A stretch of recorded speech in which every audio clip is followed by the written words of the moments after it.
Olá, meus queridos, tudo bem com vocês? Muito bem, queridos. Esta é a parte de número 2 do estudo sobre a voz dos 7 trovões, né? Para você que já assistiu a primeira parte, eu acredito que você já está com uma carta na manga, né? Eu acredito que você já entendeu o que é a voz do 7º trovão, né? Que eu deixei várias dicas lá na primeira parte, né? Então, se você está assistindo aqui e não viu a primeira parte, né? Pode ver essa parte, não tem problema nenhum, né? Mas não deixe de ver a primeira parte, porque a primeira parte tem coisas que eu não vou falar nessa parte. Como vai ter uma terceira parte, cuja ela já está no meu coração, quero gravar ela ainda esta semana, né, se for possível, e quero deixar os 3 vídeos juntos, entende? Na mesma postagem, né? Eu vou ver se eu consigo fazer isso, tá? Eu tenho um pouco de dificuldade para editar vídeo, colocar link de vídeo. Pegar um vídeo de um outro canal, colocar no meu canal, eu tenho dificuldade, não consigo ainda. Entrar ao vivo é uma luta, né? Seja no YouTube, seja no Face, eu tenho dificuldade, né? Se for para mim convidar alguém para participar ao vivo comigo, ainda aí piorou. Então eu tenho essa dificuldade, entende, queridos? Então eu preciso melhorar essa parte minha. Então eu vou tentar deixar os 3 vídeos juntos, com link, tela final. Eu vou tentar, tá bom? Não prometo, mas eu vou tentar. E essa segunda parte não vai ter leitura, não vai ter leitura. Essa parte eu quero ser o mais simples possível para você entender não somente o que significa, o que os 7 trovões vão falar, mas sim fazer com que você olhe para o livro do Apocalipse de uma forma diferente. Eu quero que você, né, o desejo do meu coração, eu quero que você olhe para dentro do Apocalipse e veja a resolução da Bíblia, veja a conclusão da Bíblia, o que Deus está dizendo desde o Gênesis até chegar aquele momento ali, tá? Então é uma revelação grande, profunda, e ao mesmo tempo ela é bem simples. Tão simples que ela pode ser e que pode ter até zombaria aqui nos comentários, entende? Eu já espero, né? Eu já tenho expectativas de zombaria aqui no comentário, né? De tão simples que ela é, né? E aí a pessoa vai falar assim: nossa, duvido que o Apocalipse é tão simples assim. Tão simples de maneira que, né? O camarada vai chegar e vai falar desta forma aí, né? Vai explicar o Apocalipse. Não pode ser. Então pode ter zombaria aqui embaixo, tá? Não só a zombaria, como também comentários de pessoas que não assistem o vídeo, pessoas que são viciadas, né, a fazer comentários. Ela já tem uma linha que ela segue, ela já tem um partidarismo, ela já tem opinião formada na mente, então ela vai ali só para comentar, fazer o comentário dela, contradizer, ou até mesmo se achar que ela está abafando ou que ela é mestre para ensinar dentro daquele comentário que ela está fazendo. Então existe tudo isso, infelizmente, queridos. Então não tem problema, né? O corpo é de Cristo, a palavra é de Cristo, o estudo é de Cristo, eu sou de Cristo, você é de Cristo, tudo é de Cristo, e tudo vai ser resolvido, tudo vai ser revelado, tudo vai ser esclarecido, né? Mas infelizmente a gente tem que se deparar com essas coisas, tem que ficar preparado para isso. Então vamos lá. Lá no Gênesis, lá na criação, Deus criou um sistema para a Terra funcionar, né? Eu vou falar do clima, tá?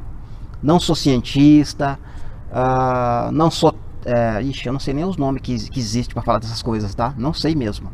Eu sei que existe uma classe, né? Tem um cientista, tem um meteorologista, várias pessoas, vários nomes para tratar do clima, né? Porque o sol, porque a lua, porque a estrela, porque chove, porque tem temporal, porque tem raio, porque tem relâmpago, porque tem trovão, tá? Eu sei que existe uma série de nomes, né, que as pessoas dão, tá? Então nem vou me arriscar aqui a falar os nomes, né, porque eu não sei mesmo. Então lá na criação, Deus criou uma maneira de fazer a terra produzir alimento, entende? O firmamento ele criou de uma forma, vamos dizer assim, dura, né? Dura e impermeável, no sentido de a água não passar, nem de cima para baixo, nem de baixo para cima, tá? E a Bíblia vai dizer que o Senhor Deus não fazia chover, né? Até na época de Noé não chovia, não caía chuva, entende? mas sim caía um orvalho, né, que regava a terra, né? Ou seja, aquele domus que ele é impenetrável, né?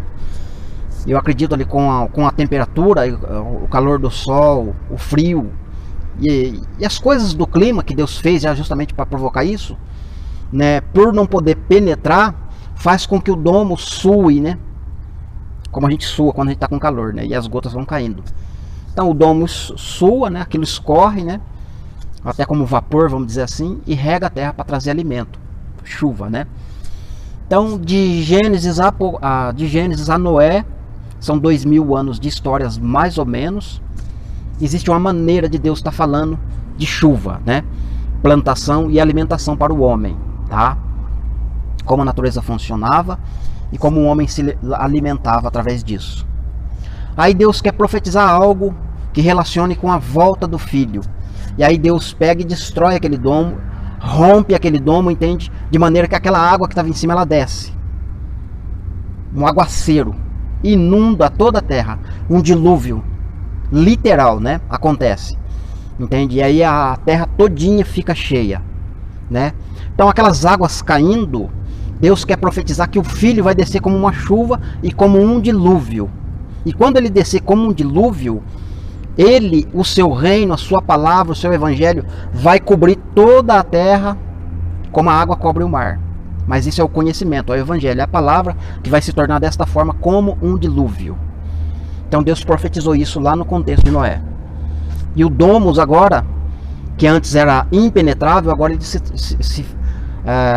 sofreu uma reforma e agora ele tem um novo material, entende? Deus precisou fazer um novo material para o domus, né?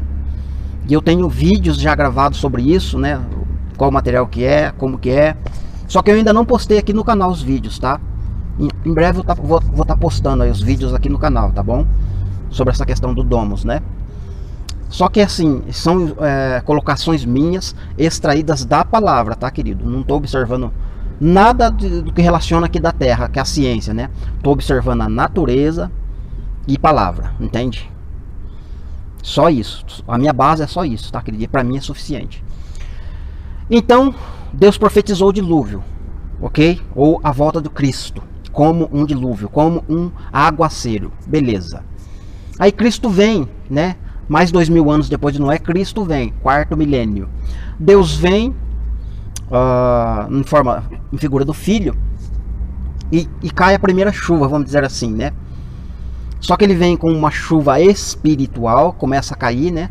O evangelho, o reino começa a entrar dentro do ser humano e começa a se expandir pela face da terra, entende? Agora o reino já está dentro do homem, né? E o reino agora está invisível, né? Mas ele está dentro do homem, né? Lucas 17. O reino está dentro do homem, mas ele ainda não cobriu a terra, entende? Ele não se espalhou por toda a terra como foi profetizado no dilúvio.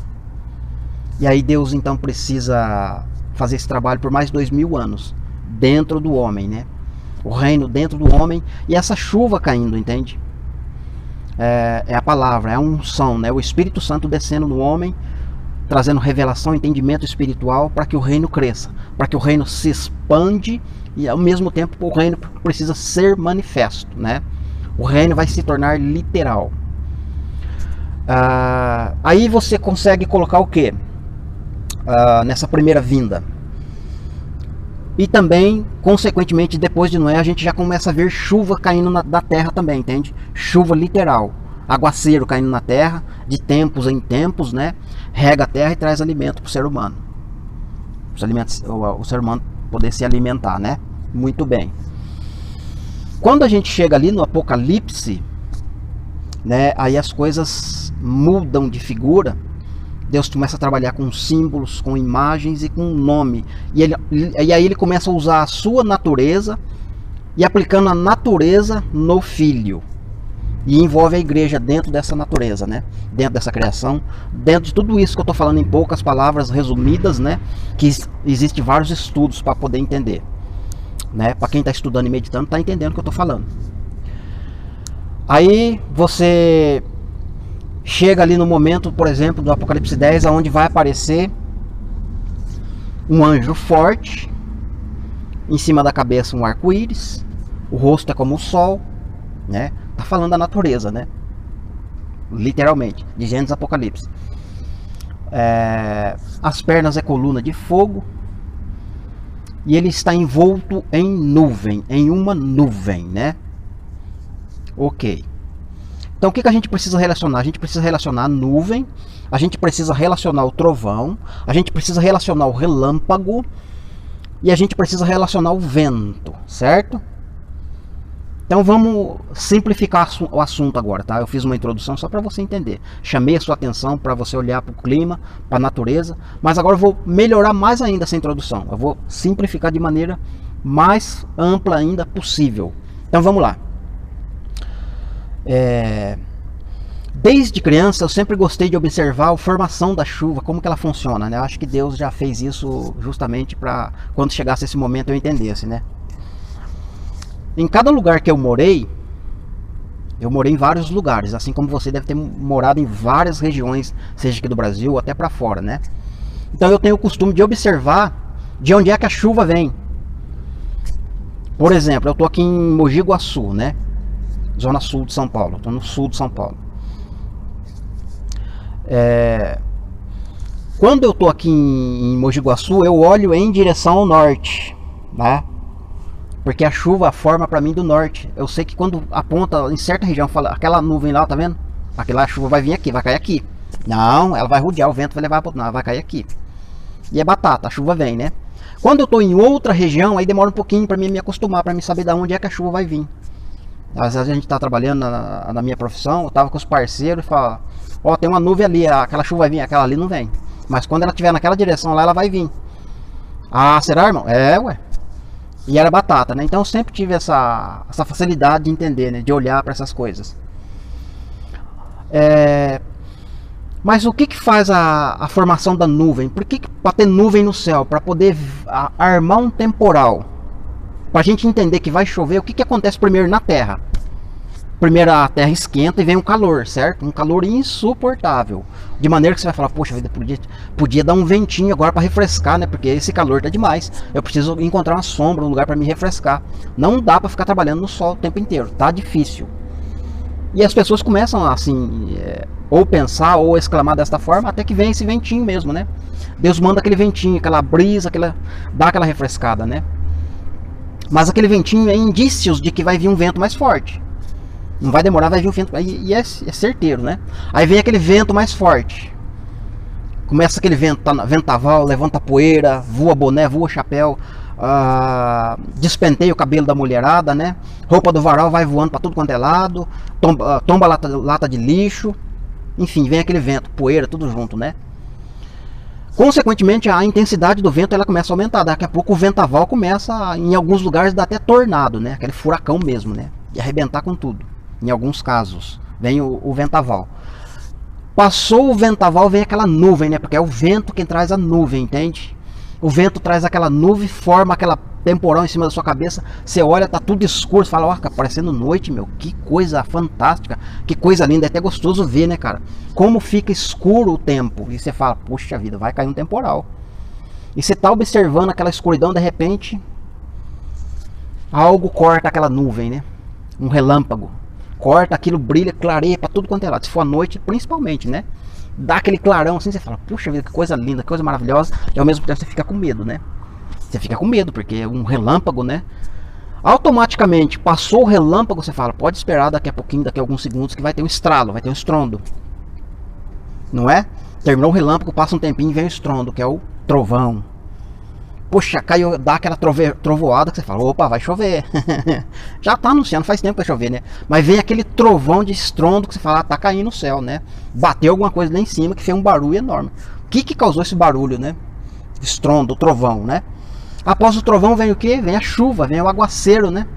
Vem aquele aguaceiro de maneira que, ao mesmo tempo que começa a chover forte, né? Começa a clarear o céu, né? De tanta água que vem, né? Parece que o céu abre, né? Aquilo que estava escuro já começa a clarear, porque a água ela é transparente, né?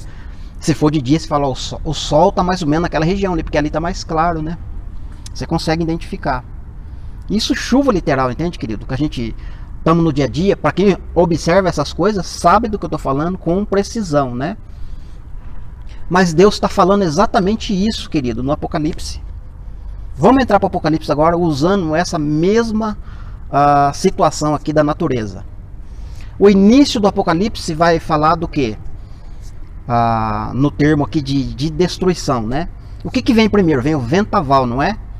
Os 4 ventos, né? Não soltem os 4 ventos enquanto a gente não selar o povo de Deus. O vento faz o quê? O papel do vento é fazer o quê? Bagunçar tudo, não é? Tirar as coisas de ordem, e ele vai trazer a nuvem, entende? Para trazer a nuvem, ele vai fazer tornado, ele vai fazer vários movimentos, vai bagunçar aquilo que estava em ordem. Os 4 ventos, né?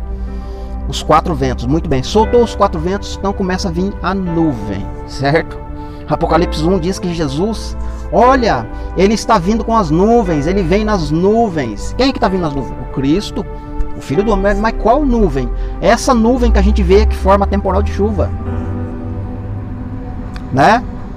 Ok, ele está vindo nas nuvens, beleza. Mas e o relâmpago? Em que momento o relâmpago acontece em Apocalipse? Apocalipse 18, versículo 1, o anjo vai falar, né? Olha, depois destas coisas, eu vi um anjo forte, muito forte. Ele clamou com grande autoridade, e a terra clareou com a sua chegada. Não é um relâmpago isso? Jesus não disse? Assim como o relâmpago se mostra no ocidente e cai no oriente, assim será a vinda do Filho do Homem. Relâmpago. Apareceu o relâmpago, você viu o relâmpago, você viu que a terra clareou com a chegada. Ele vai clamar com grande voz, entende?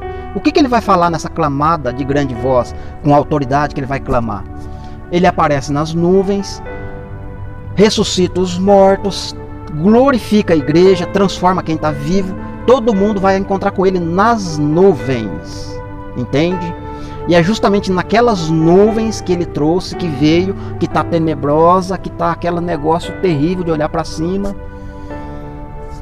O relâmpago já apareceu, agora vai vir o quê? O trovão, a trovoada, não é? E vai trovejar, queridos. A igreja que está formada em 7 vozes, né? 7 trombetas, 7 taças, né?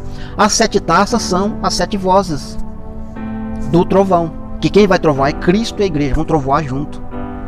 Vão trovoar junto, entende? Que é a trovoada, é o trovão. E depois do trovão vem o quê? Vem a chuva. Mas qual chuva? Vai ter uma chuva literal e vai ter uma chuva de praga, de chuva de pedra, chuva de enxofre, chuva de sangue, chuva de lepra, de tanta coisa ruim em cima dos marcados, né? Então isso é a volta de Cristo e isso é a voz dos 7 trovões, entende? Mas existe uma coisa mais linda ainda, mais maravilhosa ainda dentro de tudo isso que eu falei. Vamos voltar lá no contexto de Elias. Elias era o homem que orava, né? Ou orou. Segundo a minha palavra, não vai chover por 3 anos e meio. Foi dito e feito. Ficou 3 anos e meio sem chover. Mas depois Elias começa a orar e falar: Senhor, ou melhor, Elias, né? Ô parceiro, dá uma olhadinha lá pro lado da onde a chuva sempre vem. Tem uma direção que a chuva sempre vem. O que você tá vendo lá? Aí o moço corre lá, sobe na montanha, na pedra, dá uma olhada. Ô meu senhor, não tô vendo nada. Elias vai e ora. Moço, vai lá e dá uma olhada. O moço corre lá e fala: ô meu senhor, não tô vendo nada. Elias vai orar a 3ª vez. Elias orou a 3ª vez. Agora corre e dá uma olhada lá. O que você tá vendo? Rapaz, eu tô vendo uma nuvem no tamanho da mão de um homem, né? Mas que mão que ele viu? Que mão é essa que ele está falando? É a mão de um homem ou é a mão do Filho do Homem? Aquela mão que tem 7 estrelas na mão, né? Aquela mão que ficou estendida o tempo inteiro para o povo rebelde e contradizente. Aquela mão que tem um braço poderoso que resgatou o povo do Egito. Aquela mão que vai sacudir a terra com muita ira, com muita força, com o braço estendido para sacudir a terra e arrancar Israel de 12 tribos de dentro das nações. É essa mão que ele viu. E aí ele fala, o profeta vai falar para o moço: então vai o seguinte, vai lá e corre para Acabe, diga para Acabe tirar a roupa do varal. Estou parafraseando, tá, querido? Não está escrito isso. Tira a roupa do varal, fala para quem estiver nos campos correr e se esconder, porque vai vir chuva pesada. O céu vai desabar. E Deus vai trazer colheita, Deus vai trazer prosperidade para a terra de novo, né? Então o moço corre a avisar Acabe. E a igreja? A igreja no início da semana vai profetizar o quê? Não vai chover por 3 anos e meio. Por quê? Porque vocês são rebeldes, vocês são contradizentes, vocês são pecadores, vocês são um povo que está rejeitando Cristo, rejeitando a palavra. Assim como eu falei na parte primeira de Samuel, né? Samuel 12, né? 1 Samuel 12, que ele fala lá que ele orou ao Senhor e Deus deu chuva para o povo, para ter prosperidade. Então as duas testemunhas vão dizer para os povos, para as nações: vocês estão errados e vocês vão passar fome, não vai ter chuva, não vai ter alimento, etc, etc, etc, etc. É isso que vai acontecer. Passou os 3 anos e meio, antes de acontecer o verdadeiro trovão e a verdadeira chuva, que é Cristo, as duas testemunhas vai orar, Senhor, queridos. Senhor, derrama chuva sobre o teu povo. Está prometido no milênio um reino de paz, um reino de prosperidade, em abundância de fruto, né? Para as nações, para quem estiver vivo no milênio. Traga chuva para a terra, Senhor. E isso a igreja orando, então, queridos. E Deus vai fazer o quê? Vai trazer o vento, vai trazer a nuvem, vai trazer a chuva literal, entende? Para provar para as nações que a autoridade das duas testemunhas é para fechar o céu, mas também é para abrir o céu, entende, queridos? Para trazer chuva a hora que elas quiserem. Vai ter uma chuva para as nações inimigas marcadas da besta verem a chuva caindo, literal. Ó, tá chovendo porque nós manda. É desse jeito que o céu funciona. É assim que funciona. É Deus é quem manda, não é vocês. Né? Deus provando os corações e mostrando o poder das duas testemunhas. Entende, queridos? Depois da chuva literal, para eles verem, visualizarem, testemunharem que é Deus quem está fazendo essas coisas, aí sim vem essa outra chuva que no caso eu mostrei no início aqui, falando do relâmpago, da voz de trovão, de todas essas coisas, né? As taças caindo. Aí vai vir essa consequência, entende, sobre eles. Amém, meus queridos? Esse vídeo vai ficar por aqui. Eu sei que você ficou com sede, com água na boca, porque o assunto é maravilhoso, né? De uma maneira assim, bem simples, né? De olhar para o Apocalipse e falar: puxa vida, o Apocalipse está falando isso? É, o Apocalipse está falando isso. Ele está resumindo toda a Bíblia, né? Está condensado ali no clima, né? Na natureza. E aí a gente quer, às vezes a gente quer espiritualizar, quer buscar em outras fontes, né? O resultado ou o significado, né? Quando Deus está falando em todo o tempo o que significa as coisas de verdade, né? Tá bom, meus queridos? A terceira parte a gente vai lá pro Salmo de número 18, tá bom? A gente vai fazer leitura pretendo fazer a leitura do Salmo inteirinho, tá? Explicando porque ele tá ligado com esses eventos aqui que a gente tá falando. Vai ser um vídeo bacana também, vai ser gostoso a gente examinar. Que ele vai resumir, ele vai confirmar e resumir a parte 1 e essa parte 2. Vai trazer acréscimos, né, com certeza. E existe uma quarta parte sobre esse estudo das 7 vozes, queridos. Tá flutuando na minha mente, no meu coração, mas ainda não tá às claras, né? Então eu quero ser prudente, eu vou esperar um pouco para depois liberar essa quarta parte em gravação, né? Eu quero ser prudente nisso, porque eu sei que Deus tem coisas grandes ainda, mais maravilhosas ainda para ser derramada dentro disso aqui que a gente está analisando hoje, olhando desta forma, né? Descobrindo, Deus está deslumbrando assim essas coisas pra gente, mas eu tenho certeza que tem coisas maiores aí por trás disso, escondidas, né? Então eu não quero me atrever a me precipitar na gravação da quarta parte e depois eu mesmo ficar frustrado, né? Por que eu não esperei? Por que eu não esperei mais um pouco, né? Então eu vou esperar um pouquinho para liberar a quarta parte, tá bom? Deus abençoe vocês. Não esquece de curtir, de compartilhar, de nos ajudar a fazer essa publicação subir. Tá certo? Que Deus te abençoe e até o próximo vídeo, permitindo Deus.